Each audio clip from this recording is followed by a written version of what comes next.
지금 코로나로 인해서 모두가 위기라고 말합니다. 사회 전반적으로 경제적으로 위기라고 합니다. 또 교회들도 우리가 전과 같은 환경이 아니기 때문에 위기라고들 이렇게 이야기합니다. 우리가 느끼기에도 전과 같이 우리가 활발한 신앙생활 또 우리 공동체 생활을 할 수 없기 때문에 위기인 것처럼 느껴질 수도 있습니다. 그러나 성도 여러분, 우리가 정직한 마음으로 사실 뒤를 돌아보면 위기가 아닌 때가 없었습니다. 항상 경제는 위기였고 정치적으로 불안했고 교회도 항상 위기였습니다. 정직한 마음으로 뒤돌아보면 교회는 코로나 있기 이전에 사실 더 큰 위기가 있었습니다. 여러분 다 느끼시는 대로 교회들마다 급격하게 수가 줄어가고 있었습니다. 청년들이 사라지고 심지어 많은 교회들이 주일학교를 만들 수가 없는, 어린이가 없는 그런 교회들이 3분의 1이 넘는 이런 현실을 우리가 가지고 있었습니다. 그런데 코로나로 인해서 우리가 더 덮어지니까 사실 코로나 때문이라고 얘기하는지도 모르겠습니다. 사랑하는 여러분, 사실은 코로나 때문에 우리가 위기를 만난 것이 아니라 위기 중에 코로나를 만난 것이죠. 지난 목요일 날 우리가 코로나19 이후에 어떤 사회가 될 것이고 또 우리 교회는 어떤 환경이 될 것인가라는 주제로 아침부터 저녁 5시 반까지 계속해서 우리가 회의하고 토론회를 한 적이 있었습니다. 그때 미래학자도 오고 방송국에서도 오고 또 여러 목사님들도 오셔서 강의를 하시고 같이 이야기를 나눴지만 거기서 얻은 결론도 마찬가지였습니다. 우리가 이 코로나19 이후에 급변하는 이런 시대적 상황에 맞춰서 프로그램 개발과 컨텐츠 개발도 해야 되겠습니다만은 사실 더 중요한 것은 우리가 교회의 본질을 이 기회에 회복하지 못하면 우리는 영영 기회를 놓칠 수도 있다, 이런 위기감이 있었습니다. 다시 우리가 이런 시대와 상황이 어찌 보면 우리에게 기회가 된다는 거죠. 무슨 기회입니까? 교회 갱신의 기회, 성도 갱신의 기회, 하나님께서 찬물을 한번 확 끼얹어 가지고 정신이 번쩍 나게 만드신 그런 일들이 지금의 상황이 아닌가, 우리는 그렇게 입을 모았습니다. 그것이 뭡니까? 우리가 끊임없이 지난주부터 우리 7주 동안 계속 우리가 깊이 고민하고 찾아야 될 진리인 것이죠. 그것이 뭡니까? 바로 예수 그리스도의 십자가와 부활의 능력을 잃어버린 신앙과 교회는 어떤 상황에서도 무기력할 수밖에 없고 항상 위기라는 것입니다. 우리는 이런 상황을 통해서 우리는 이 본질을 회복하시기를 바랍니다. 예수 그리스도의 십자가와 그 부활의 권능으로 교회가 세워졌고 내가 예수를 믿게 되었고 우리가 구원을 받았다는 사실인 것입니다. 이 사실을 붙들 수 있다면 더 빛나는 교회가 되고 코로나가 물러가든 물러가지 않든 어떤 상황이 되어도 우리의 구원관과 또 전도의 능력, 또 하나님께서 쓰시는 교회는 절대로 흔들리지 않게 될 줄로 믿습니다.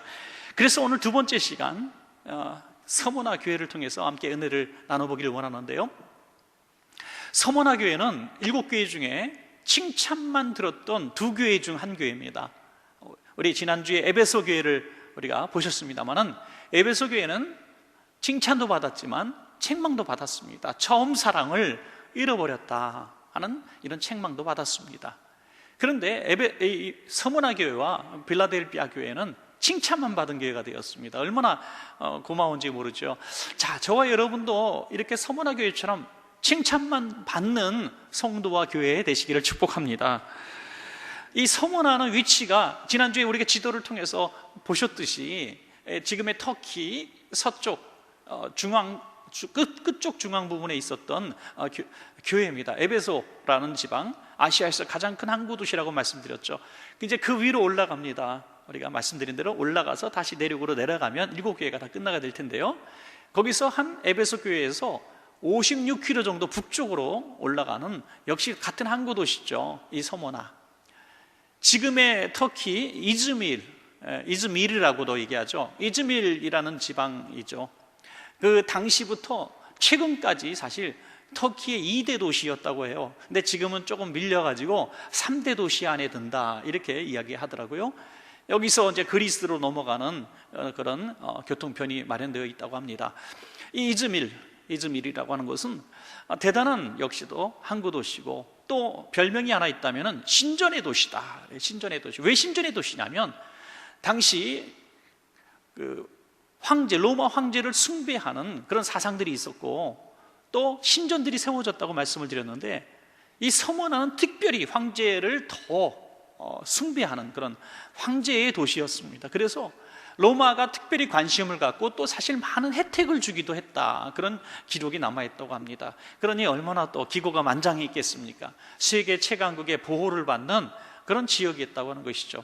그래서 이곳에 사는 많은 백성들은 다 황제를 신으로 섬기고 또 상업활동을 하고 이렇게 정치적인 유익을 얻고 지냈습니다. 바로 이런 곳에 사도 바울에 의해서 세워진 교회가 서머나 교회였습니다. 그러니까 에베소 교회도 마찬가지였지만 그 큰 대항구 도시가 가지고 있는 그런 모든 환경을 가지고 있었기 때문에 우상들이 판을 치고, 더구나 황제의 신전이 어마어마했기 때문에 이곳에서 신앙생활한다는 것은 목숨을 걸지 않고는 할 수가 없었던 그런 곳이었다고 볼 수 있습니다.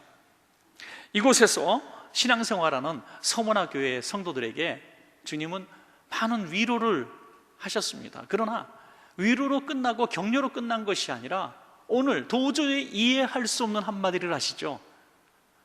지금 안 그래도 죽을 지경인데 해방을 말씀하신 것이 아니라, 좋은 날을 예고하신 것이 아니라 환난이 올 테니 죽도록 충성하라는 것이죠. 얼마나 당황스럽고 두려운 말씀일까요? 지금 우리가 이런 환경, 지금의 환경에서 예배가 위축되어지고 교회가 위기를 만나고 우리 성도님들이 마음이 너무너무 두려운 가운데 있습니다. 눈에 보이지 않는 이 바이러스, 이 공공의 정말 적처럼 얼마나 우리를 두렵게 하는지 모릅니다. 끔찍하죠. 실제로 언제 우리 곁에 올지도 모르고 우리 가운데 누가 전염될 수도 있다는 그런 두려움을 우리 실제로 가지고 살아가고 있습니다. 그렇지만 우리 믿음의 선배들이 그 6.25 때라든지 일제시대 때, 그 강점기 때 신앙을 지키기 위해서 고문을 당하고 잡혀가고 죽임을 당했던 그런 상황들을 비교해 본다면 우리의 두려움과 고민은 정말 부끄러울 정도가 아니겠습니까? 서머나 교회의 성도들이 믿음을 지키기 위해서 고문을 당하고 죽임을 당하고 집에서 쫓겨나는 이런 상황들을 우리가 생각할 때에 우리는 그래도 견딜만 하지 않겠습니까? 그들과 같지 않은 환경이 있다 할지라도 우리 나름대로 어려움이 있지만은 우리가 이럴 때일수록 위축될 것이 아니라 죽도록 충성하라 하시는 말씀을 오늘 우리에게 주시는 말씀으로 받고 다시 힘을 내고 오늘 하나님을 향해서 충성하는 저와 여러분들일 때 우리는 정면 돌파로 승리하게 될 줄로 믿습니다, 여러분. 자, 그러면 하나님께서 이 서머나게 해주신 그 메시지는 무엇인가? 그 세 마디 메시지를 우리가 이번 주 가슴에 탁 품고 모든 두려움들을 물리치고 우리가 이 말씀대로 한번 승리하시는 우리 성도님들 되시기를 주님의 이름으로 축복합니다. 자, 첫 번째, 하나님은 다 아신다 하는 말씀을 하셨습니다. 여러분, 우리가 당하는 고난, 위기, 두려움, 하나님은 다 아신다는 거예요. 요한계시록 2장 9절입니다. 우리 한번 같이 읽을까요? 시작. 내가 내 환난과 궁핍을 알거니와 실상은 내가 부요한 자니라. 자칭 유대인이라 하는 자들의 비방도 알거니와 실상은 유대인이 아니요 사탄의 회당이라. 아멘. 여기 보면 하나님께서 알거니와 반복해서 말씀하십니다. 내가 다 안다. 내가 다 안다. 너희가 당하는 환난과 궁핍과 비방을 내가 다 보고 있고 알고 있어. 모르는 게 아니라는 거예요. 자, 서머나 교회 성도들이 받는 이 세 가지 고통이 무엇이었을까요? 환난, 당연히 환난이 있죠. 믿음을 지키기 위해서 당하는 환난이었습니다. 이 환난의 뜻을 들어보면 더 마음이 짠해집니다. 이 환난은 압력이라는 뜻을 가지고 있다고 해요. 압력. 그 당시에 고문하는 그 환경을 보고 쓴 그런 표현이기도 하는 것이죠. 사람을 눕혀놓고 그 위에다가 큰 돌을 얹어놓는다고 합니다. 큰 돌. 그러면 이것이 너무 큰 돌이기 때문에 그냥 눌리자마자 죽는 게 아닙니다. 그냥 압박감에 짓눌려 가지고 서서히 숨을 쉴 수가 없고 뼈가 부스러지면서 질식해서 죽는 것입니다. 이 안에 파열이 되고, 그냥 쉽게 죽이는 게 아니라 짓눌러 죽이는 거예요. 여러분, 얼마나 악하고 끔찍합니까? 이 정도입니까? 당시의 기록들이 많이 있어요. 우리가 영화를 통해서 보는 기독교인의 박해, 실제로 다 있었던 일들입니다. 우리 불을 밝히는데 그 사람의 기름을 사용하기도 하고, 사람을 풀어놓고 짐승처럼 사냥을 하기도 하고, 끓는 물에 집어넣고 불에 태우는 일들이 너무너무 많았고, 제일 흔한 것 중에 하나가 십자가나 사자밥으로 이렇게 죽였다는 기록들이 실제로 많이 남아 있습니다. 그런 가운데에 우리가 굉장히 유명한 순교자 한 사람의 이름을 우리는 듣게 됩니다. 바로 폴리갑이라고 하는 사람이죠. 폴리갑이 바로 다른 곳이 아닌 이 서머나 교회의 감독이고 목회자였다는 것입니다. 지금도 이즈멜에 가면, 바로 이곳에 가면 이 폴리갑 기념교회가 있습니다. 86세가 되었을 때에 이제 화형을 당하게 됩니다. 교회의 지도자고 이제 노구의 몸으로, 안 그래도 하나님 나라를 날마다 사모하는 그런 분이셨는데, 그런 어르신을 불에 태워 죽이는 잔혹한 사람들, 이 서머나 지역에 총독이 있었는데, 이 총독이 이제 폴리갑에게 마지막 기회를 줬다고 해요. 당신 나이도 많고 굳이 지금 이렇게 화형당해서 죽을 이유가 있느냐?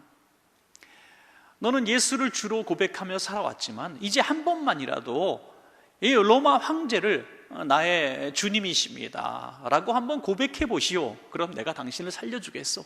당신이 이제 뭐 하겠어? 영향력도 없고 이제 죽을 텐데, 도망가 있는 거 잡아온 거거든요. 그러니까 이제 죽을 텐데 그냥 나의 주님이라 한 번만 해주세요, 살려줄게. 아주 선심을 썼습니다. 그때 폴리갑이 한 말이 유명한 일화가 됩니다. 뭐라고 얘기했습니까? 지난 86년 동안 하나님은 나를 한 번도 부인한 적이 없는데 내가 어떻게 살려고 지금 이 순간에 내가 잠시 더 살기 위해서 하나님을 부인하겠습니까? 나는 그럴 마음이 없습니다.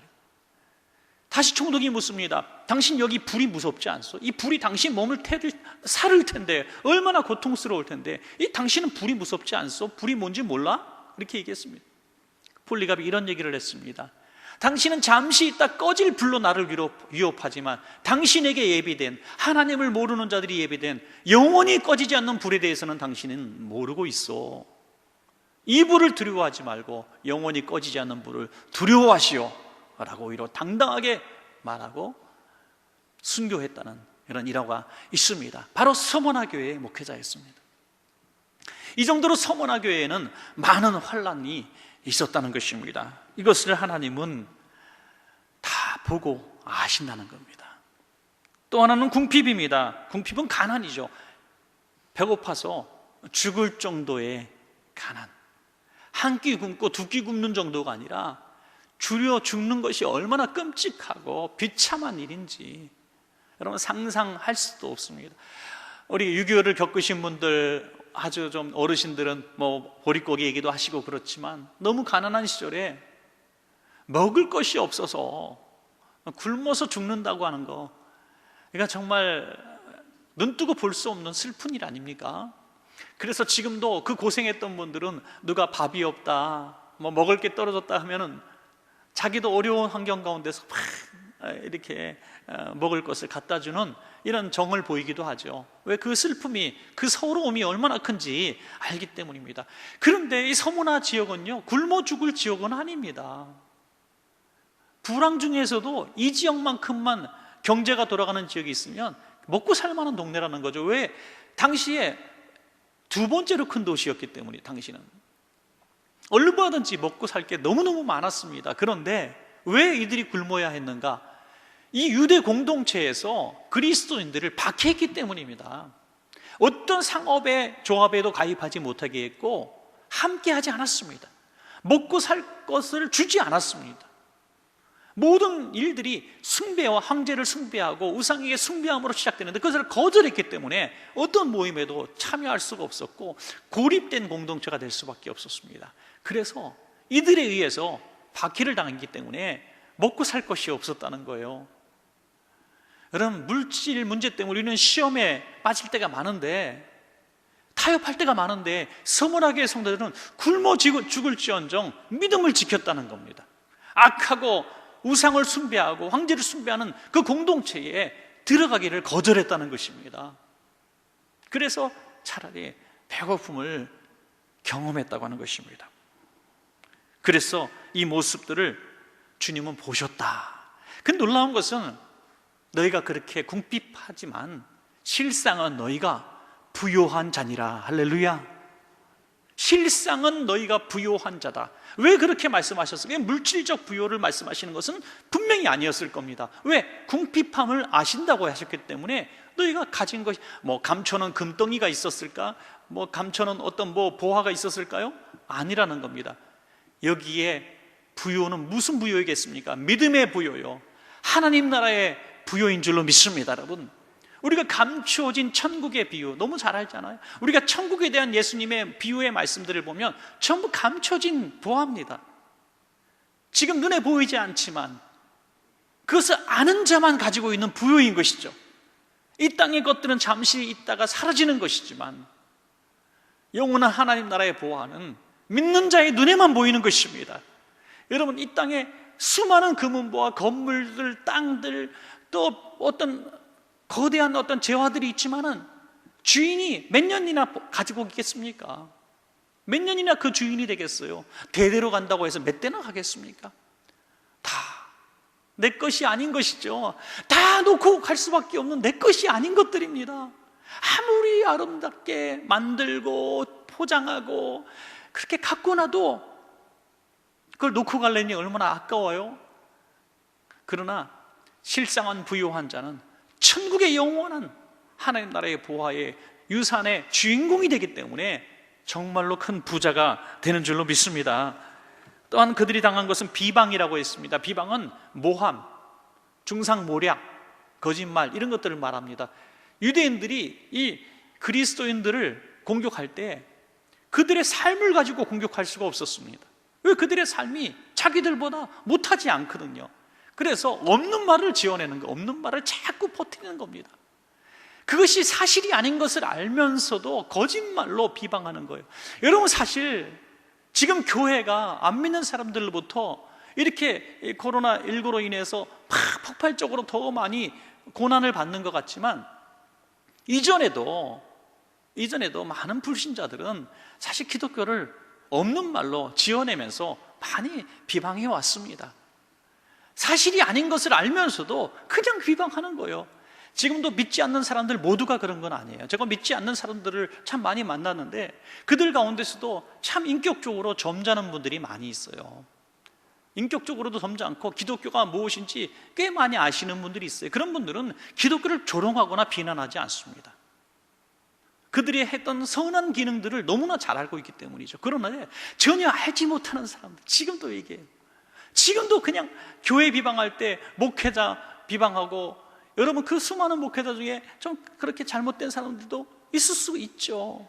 근데 그것을 다 수많은 교회와 목회자의 문제로, 여러분 목회자들이 세금 낸 지가 언제인데 지금도 세금 안 낸다 그래요. 저 벌써 몇 년 전부터 세금 내고 있었걸랑요. 교육자 직원들 다 세금 내고 있어요. 우리 교회도 벌써부터 시행하자 제1차로 내기 시작한 교회가 우리 교회입니다. 그런데도 지금도 목회자를 세금 안 낸다고 왜 금방 드러날 말을 그렇게 얘기하는지 알 수가 없어요. 교회가 마치 바이러스의 온상인 것. 여러분, 교회가 한 매주에 적어도 500만 정도 되는 사람이 예배를 드립니다. 그런데 그 중에 이 확진자의 정말 100분의 1 정도나 될까요? 그 정도로 아주 작은 숫자입니다. 그런데 신천지나 교회나 묶어가지고 이렇게 비난, 신천지와 교회가 다른다는 걸 압니다. 아는데 하나인 것처럼 자꾸 얘기하는 거예요. 여러분, 이것이 중상모략입니다. 없는 말을 지어내고 자기도 아닌 걸 알면서 계속 비방하는 거예요. 그런 모습을 보면서 우리는 서머나 교회 성도들을 생각할 수 있습니다. 얼마나 억울했을까요? 저들은 모여서 애들을 죽여서 그 피를 먹는 사람들이다. 죽은 사람을 섬기는 집단이다. 별의별 소리를 다 들었을 때 얼마나 억울했을까요? 그러나 그들은 공격하지고 대항하지도 않았습니다. 왜요? 정말 중요한 비밀이 여기 숨어 있었습니다. 오늘 주님께서 말씀하십니다. 그들은 유대인들이 아니라는 거예요. 그들은 사단의 회라, 그들 배후에 사단이 역사하고 있다는 것을 보신 것입니다. 여러분 지금도 우리가 그렇게 비방하는 사람들을 공격하고 미워하고 증오해서는 안 됩니다. 왜냐하면 그들을 이용하고 있는 그 세력이 우리가 미워할 대상 사단인 것을 믿으시기 바랍니다. 여러분, 우리 가족이 우리를 예수 믿는다고 핍박할 수도 있습니다. 예수 믿는다고 끔찍한 폭력을 가할 수도 있습니다. 요즘에는 참 없는 일이겠죠. 전에는 교회 나간다고 우리 여자 집사님들, 권사님들이 얼마나 가정에서 남자들한테 매를 맞고 또 억울한 일을 많이 당했습니까? 요즘은 시대가 바뀌어서 남편이 안 맞으려고 몸부림을 치는 시대가 됐지만 그런 전설의 시대도 있지 않았습니까? 저도 그런 걸 참 많이 목격했어요. 예배 드리는 중에 남편이 와서 술 취해갖고 머리끄댕이 잡고 끌고 나가고, 그렇게 끔찍한 박해를 받아도 믿음 지키기 위해서 몸부림쳤던 것들이 원수처럼 미워하고 쫓아냈습니까? 아닙니다. 그 뒤의 역사는 사단의 존재를 알았기 때문에 남편을 사랑하며 얼마나 울며 기도했습니까? 그 신발을 갖다 놓고 교회에서 같이 눈물로 기도하지 않았습니까? 그분들이 오늘 여기 계신 집사님들 많이 계시죠? 예. 아내의 기도 때문에 오늘 집사님 되고 장로님 되신 분들 여기 있지 않습니까? 그 눈물 때문에 우리 자녀들이 눈물로 부모님을 위해서 기도했기 때문에 오늘 이 자리에 계신 분들이 있지 않습니까? 부모님들이 여러분들 포기하지 않고 눈물로 기도했기 때문에 오늘 우리들의 믿음으로 부모님은 천국 가셨지만 우리가 신앙 지키고 계신 분 이 자리에 있지 않습니까? 그분들을 우리가 미워할 수 없었던 것은 그분들이 우리의 원수가 아니라 그분들 위해서 역사하는 어떤 세력에 대해서 우리가 깨닫고 그것을 보았기 때문인 것입니다. 여러분, 하나님은 다 아십니다. 오늘 서문화교회가 당했던 이런 많은 고통들을 하나님은 다 아십니다. 서문화교회 성도들처럼 잘 참고 잘 견뎌서 칭찬받는 듣는 그런 교회와 성도님 되시기를 축복합니다. 또 하나는 뭡니까? 두려워 말라라고 말씀해 주셨습니다. 자, 오늘 요한계시록 2장 10절입니다. 시작. 너는 장차 받을 고난을 두려워하지 말라. 볼지어다 마귀가 장차 너희 가운데서 몇 사람을 오게 던져 시험을 받게 하리니 너희가 10일 동안 환난을 받으리라. 예.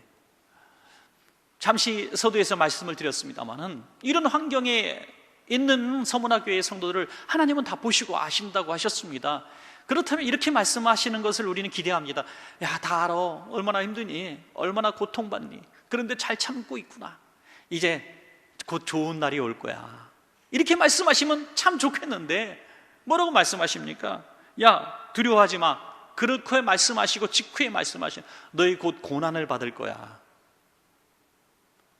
곧 끔찍한 고난을 받을 거야. 지금보다 더 큰 고난을 받을 거야.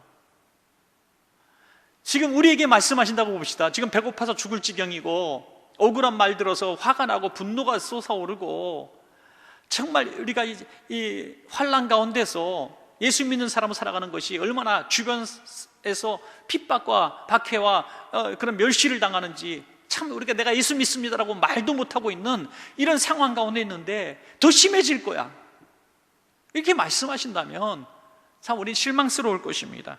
그런데 여기 힌트들이 숨겨져 있죠. 뭡니까? 그 고난의 때가 한시적이라는 거예요. 한시적. 굉장히 중요한 말씀이죠. 얼마 동안? 10일 동안 만. 10일 동안 만이라는 만자가 빠진 것 같아요. 10일 동안 환난을 받을 것이다. 잠시라는 거예요. 여러분, 고난, 우리를 죽일 것 같고 우리를 박해하고 우리를 끔찍하게 고통스럽게 만드는 그런 악한 세력들, 그런 환경들이 영원하지 않습니다. 끝까지 조금만 견디시기 바랍니다. 너무 가난한 성도님들 신방했을 때, 너무나 육신의 질병으로 고통받는 성도님 신방했을 때, 너무나 억울하고 분하고 화가 나서 미칠 것 같은 성도님을 신방했을 때 목회자인 제가 가서 곧 해결될 겁니다. 곧 부자가 될 겁니다. 이 문제가 풀리고 당신은 이 승리할 겁니다, 정의가 드러날 겁니다 라고 얘기해도 속 시원할까 말까 한데, 조금만 더 참으세요, 조금만 더 견디세요 라는 말만 들을 때에 우리는 어떻게 반응할까 하는 생각을 합니다. 그러나 서문화 교회 성도님들은 이 말씀을 듣고 정말 두려움을 떨쳐냈다는 것입니다. 여기서 두려워하지 않을 이유에 대해서 말씀하셨기 때문입니다. 바로 그 전전구절인 요한계시록 2장 8절에 이 말씀을 하셨기 때문입니다. 저는 일부러 이 말씀을 뒤에다가 넣었습니다. 한번 볼까요? 시작. 서문화 교회의 사자에게 편지하라. 처음이며 마지막이며 죽었다가 살아나신 이가 이르시되 할렐루야. 이렇게 말씀하시는 분이 누구신가를 먼저 말씀하셨기 때문에 그들이 버틸 수가 있었다. 처음과 나중 되신다. 모든 것들의 시작과 끝의 주권자가 하나님이시라는, 생사화복의 시작과 끝의 주권자가 하나님이시고, 심지어 죽었다가 살아나신 분이 우리 예수님이시라는 겁니다. 여러분, 우리를 공격하고 두렵게 만드는 최고의 무기가 뭡니까? 죽음이라는 거죠. 가난과 환난과 이런 중상무략으로 안 되는 자에게는 마지막으로 죽음을 가지고 우리를 공격하겠죠. 우리 인생의 가장 두려운 것이기 때문입니다. 그러나 이 죽음조차 우리를 넘어뜨릴 수 없는 것은 죽었다가 다시 사신 부활의 주님이 우리의 주님이시고, 우리도 주님과 함께 죽고 주님과 함께 부활할 것을 믿기 때문인 것입니다. 그러므로 우리는 7번 넘어져도 다시 일어날 수밖에 없습니다. 코로나 이따위 정도가 아니라 어떤 박해와 핍박, 전쟁과 환난이 와도 하나님의 교회는 주님 오실 날까지 건재할 겁니다. 왜? 죽었다가 살아나신 부활의 주님이 우리 성도들 심령 가운데 있기 때문에, 나는 죽어도 다시 산다고 믿기 때문에 어떻게 교회를 무너뜨릴 수 있습니까? 오히려 고난과 환난과 핍박 속에 교회는 날마다 더 강해졌고 본질을 찾아왔다는 것입니다. 여러분, 오히려 핍박이 없을 때, 평안할 때, 모든 것이 잘 될 때, 교회가 막 기름기가 충만할 때 교회는 교회답지 못한 모습을 보여왔던 것입니다. 그러므로 이런 고난의 시기에, 예배하기 어려운 이 시기에 우리는 목숨 건 신앙을 우리는 회복해야 하는 것입니다. 여러분, 이 두려움에는 여러 종류 두려움이 있겠죠. 여러분, 우리가 잘 아시는 예화를 전에도 한번 드렸는데, 정말 대표적인 두려움의 예화가, 저는 1933년에 미국의 샌프란시스코에 지은 금문교가 아닌가 싶어요. 여기 굉장히 유명한 일화가 있죠. 높이 한 70m 되는데 인부들이 너무나 두려워하는 거예요. 떨어져 죽을까 봐. 지금처럼 안전장치가 제대로 있었겠습니까? 1933년인데 실제로 1년에 26명이 추락사했습니다. 한 해에 26명이나. 그러니 인부들이 두려워서 그 공사를 하려고 하지 않는 거예요. 그래서 예산을 들여서 안전 그물망을 크게 깔아놨습니다. 그랬더니 놀랍게도 떨어져 죽는 사람이 없다라는 거예요. 그물망에도 안 떨어지는 거예요. 그리고 공사는 20% 빠르게 진척이 되었다는 것입니다. 떨어져 죽는다, 난 떨어져 죽을 수밖에 없다 할 때 일을 제대로 할 수 없고 두려워서 다리가 부들부들 떨리니까 떨어져 죽더라는 거예요. 여러분, 우리가 지금 코로나 때문에 죽는 게 아니라 코로나에 걸릴까 봐 죽게 생겼어요. 지금 서울, 우리가 그렇게 얘기하죠. 서울 시내 인구가 몇 명이냐? 1,000만이 훨씬 넘는데 하루에 기껏 50명, 30명, 그까짓 거 많다고 적다고 말하기는 좀 기준이 모호하지만 로또 맞을 확률보다도 더 높은 거예요. 사실은 실제로 우리는 조심해야 됩니다. 마스크 끼고 거리 제한 두고 우리가 이렇게 최선을 다하고 있지 않습니까? 온열 다 열 체크하고 또 우리가 마스크 한 번도 잘 안 벗고 이렇게 더운데도 견뎌내고 있잖아요. 그래서 우리는 더 이게 조심하고 해야 되겠지만 두려움 때문에 죽을 지경이, 두려움 때문에, 실제로 두려움 때문에. 마귀는 이 두려움을 가지고 우리를 꽁꽁 묶고자 합니다. 이런 말을 함부로 해서 안 되겠지만, 이러면 함부로 해서 안 되겠지만 실제로 우리가 예배드리고 이렇게 충성하다가 코로나에 걸린다, 아니 그보다 더 큰 질병에 걸리고, 아니 죽임을 당한다 할지라도 우리의 믿음이 무엇입니까? 우리가 과연 천국과 지옥을 믿는 사람입니까? 우리가 과연 박해가 올 때 총칼을 들고 너 예수 믿을래 하는 시대가 올 때 정말 예수 믿을 수 있겠습니까? 그렇다고 해서 다음 주부터 믿음으로 마스크 다 벗고 다 나오라 이런 얘기 아니에요. 아시죠? 제가 또 누가 요것만 딱 따가지고 인터넷에 올려갖고 원천교 목사가 다 교회 나오랜다라 뭐 이렇게 그래도 할 수 없습니다. 그래도 할 수 없어요. 우리가 신앙의 수준이 어디 있는가 보여주시기 바랍니다. 보여주시기 바라요. 주님은 죽었다가도 사신 분입니다. 부활의 하나님을 믿는 우리가 어떤 이런 작은 것들에 대해서 두렵고 위축되어서 하나님을 기쁘시게 하지 못한다면 그 신앙의 수준이 어떤 수준일까? 우리 스스로 생각해 볼 필요가 있는 것입니다. 우리의 안전망은 예수 그리스도의 십자가 부활인 줄로 믿습니다, 여러분. 자, 마지막 세 번째 말씀 뭡니까? 오늘 우리의 주제입니다. 결론의 부분입니다. 죽도록 충성하라. 할렐루야.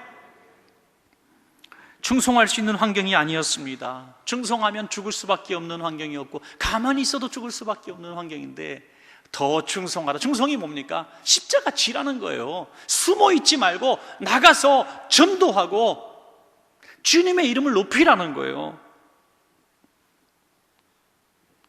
요한계시록 2장 10절 후반절에 이런 말씀이 있습니다. 내가 죽도록 충성하라. 그리하면 내가 생명의 관을 내게 주리라. 죽도록 충성하는 자만이 받을 수 있는 선물이 있는데 그것은 생명의 관이다. 관. 이전의 성경에는 뭐라고 나와 있었죠? 면류관. 면류관이라고 나와 있습니다. 그런데 이 면류관이라고 하는 부분이 좀 사실 다 통용되지 않을 수 있기 때문에 관이라고 쓴 것 같습니다. 이 관에는 두 종류가 있었겠죠. 왕이 쓰는 왕관, 대표적으로요. 이 왕관을 주시겠다는 건 아닐 거예요. 그러면 두 번째, 승리자에게 주는 승리관입니다. 승리관을 주신 주님, 우리 찬양도 하잖아요. 이 승리관, 대표적으로 마라톤, 그 목표지 결승선까지 딱 들어가게 됐을 때 1등한테만 주어지는 이런 관입니다. 중간에 주지 않습니다. 여러분, 우리가 고난당하고 죽도록 충성하고 지금 30년째 충성합니다. 우리는 지금 40년째 충성합니다. 내가 지금 주일학교 교사를 30년 했습니다. 찬양대를 지금 40년째 하고 있습니다. 내가 구역장을 30년 했습니다. 지금 주시는 게 아니라는 거예요. 언제? 주님 나라 가는 날, 우리 인생을 마치고 하나님 나라에 입성하는 그 인생의 결승전에 도달했을 때 잘하였다 착하고 충성된 종아, 끌어안아 주시면서 우리에게 씌워주시는 최후의 관이 승리관인 것을 믿으시기 바랍니다. 그러므로 이 땅에서 왜 지금 관 안 주시냐고 얘기할 게 아니라는 거예요. 사도 바울은 그 사실을 너무너무 잘 알았습니다. 사도 바울은 그래서 중간에 면류관을 구하지 않습니다. 디모데후서 4장 7절과 8절에 나는 선한 싸움을 싸우고 나의 달려갈 길을 마치고 믿음을 지켰으니 이제 후로는 나를 위하여 의의 면류관이 예비되었으므로 주 곧 의로우신 재판장이 그날에 내게 주실 것이며 내게만 아니라 주의 나타나심을 사모하는 모든 자에게도니라. 아멘. 이 모든 자 안에 성도님들이 들어가시기를 주의 이름으로 축원합니다. 여러분, 우리 모두가 사도 바울이 받은 동일한 그 관을, 승리관을 받아야 될 줄로 믿습니다. 여러분,